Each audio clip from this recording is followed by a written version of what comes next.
Terrific Tuesday. Do you like my crown today? I thought this was a really nice one. Alright guys, it's time for another chapter of Leprechaun in Late Winter. I'm really excited because we're almost finished with the book and then we'll start a new book together. I picked out a great mystery for me to read to you. Okay, Chapter 9, Skunks or Weasels. Augusta, whispered Jack. She's tiny. They must have shrunk her, whispered Annie. Hide, whispered Jack. He crawled away from the door. Annie crawled after him. They pressed their backs against the grassy mound. Why are we hiding? Asked Annie. We can't let them see us, said Jack. They might shrink us too. But how are we going to save Augusta? Asked Annie. I don't know, said Jack. Hey, I just remembered something, said Annie. Didn't Mary say the girl in her story would have become small if she'd gone inside the hollow hill? Yeah, she did, said Jack. So maybe that means you can only get shrunk if you go inside. Right, said Annie. So let's go back to the doorway and call from outside. We'll be simple, direct, honest, and very polite. Like Willie said, we'll tell the king and queen we've come to take our friend back to her family. But wait a minute, said Jack. How can she go back to normal life with her family if she's only 8 inches tall? Good point, said Annie. This is so weird, said Jack. Let's worry about her size later, said Annie. For now, we just have to help her escape. Right, said Jack. Let's try it. Jack and Annie crawled back to the entrance of the hollow hill and peeked inside. In the pale green light, a very small Augusta stood watching the dancers. Excuse us, please, Annie called. The drumming stopped. The dancers froze. All eyes turned to Jack and Annie. The High King and High Queen looked startled. Who are you? The king called. How did you find us? That's not important, said Annie. We are very sorry to bother you, but we've come to get our very dear friend Augusta. We have to take her home to hear her very loving family. Please, thank you, added Jack, trying to sound polite. Before the king or queen could ask, Augusta rushed forward. No, I don't want to go home, she screamed in a high little voice. I don't want to leave the she. Whoa, said Jack. That was a surprise. Maybe Augusta was under a spell. Leave here at once, the High King commanded Jack and Annie in a squeaky voice. You are not invited. You have no business here. Yes, we are leaving right away, but Augusta has to come with us, Annie called. Thank you. She's right, said Jack. Augusta has to come with us. Please. Thank you. No, I want to stay here, said Augusta. I'm not good for anything at home. Mary was right. I'm not happy there. Jack was amazed. Augusta wasn't under a spell. She really wanted to stay with the she. The girl will stay with us, the High King shouted. Go now, now. No way, Jack blurted out. We won't leave without Augusta. The crowd gasped. What? Roared their High King. Sorry, said Jack. I meant, you will pay for this rudeness, the king yelled. Before Jack and Annie could get away, the king thrust out his arm. Sparks flew from the tips of his tiny fingers. Suddenly, Jack and Annie couldn't move their arms or legs. The king kept pointing at them. Skunks, he shouted at the crowd, or weasels? I love that picture.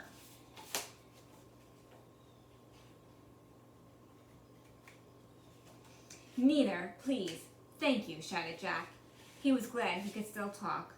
But the crowd began chanting in strange high voices, Skunks, skunks, skunks.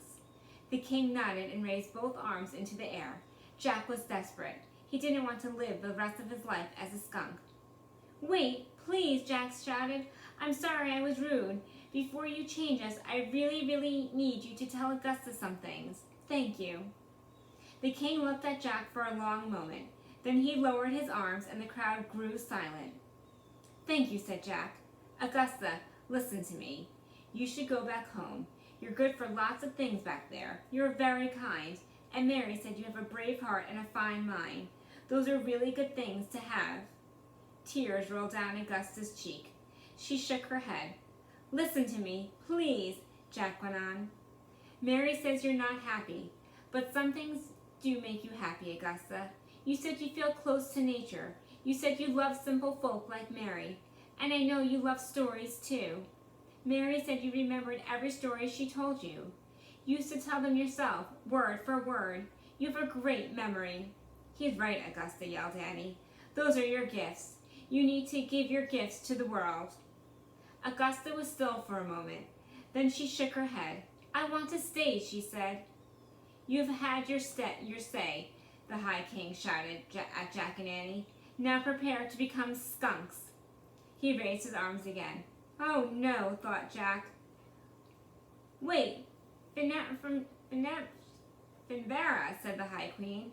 The High Queen stepped closer to Augusta. The Queen wore a silver cloak that glittered with diamonds. A cloak is like a coat. She had jewels in her long red hair that shone like stars. Her high, clear voice rang like a bell. I am Queen Anne of the She said. The boy said you love stories and that you remember every story you hear. Is this true? Augusta nodded. Then listen now to our story, said Queen Anne. All the She were very still, watching Augusta and their queen. In the morning of time, out of a rosy sky and a windy light we came, said Queen Anne. We were the tribes of a supernatural people called the Tuatha De Danann. Strong, fearless, and noble we were. 5 roads carried our armies through the wild, wooded lands of Ireland, and for eons we ruled the Irish world. But when the humans came, the wild woods gave way to villages and pastures. Our tribes hid in the hollows, in ruined forts, and under the sea. Over time, we made ourselves smaller and smaller so we could more easily hide from humans.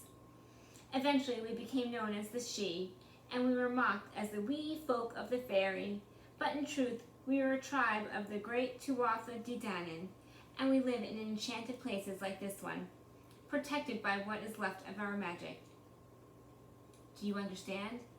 I do, yes, breathed Augusta. Our stories were passed down for centuries in the old language of Ireland. But as the old language was replaced with English, the stories began to fade away, Queen Anne said. Go home now with your friends, human child. Go back for our sake. Seek out the old storytellers and ask them to tell you the tales of my people. Learn the old language. Read the old manuscripts. Write our stories down and share them before they are lost completely. Share them with all the people of Ireland and all the world. Will you do that for us? Will you use your gifts to tell our stories and restore our dignity? Augusta's eyes shone. Yes, she said. Yes, I will. Yes. Good. Then I will send you all swiftly home, said Queen Anne. She beckoned to a small dancer who stepped forward with a tiny silver necklace.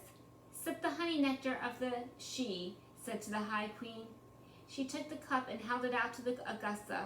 Augusta took a sip. A second later, Jack felt cold wind and rain. He and Annie were standing on the bank of the river. Augusta was standing beside them. She was her normal size again. Chapter 10. Tomorrow. And then there's one more chapter. So we have 2 more chapters. So we'll start a new book at the end of the week. All right, have a good day. I'll see you guys in math.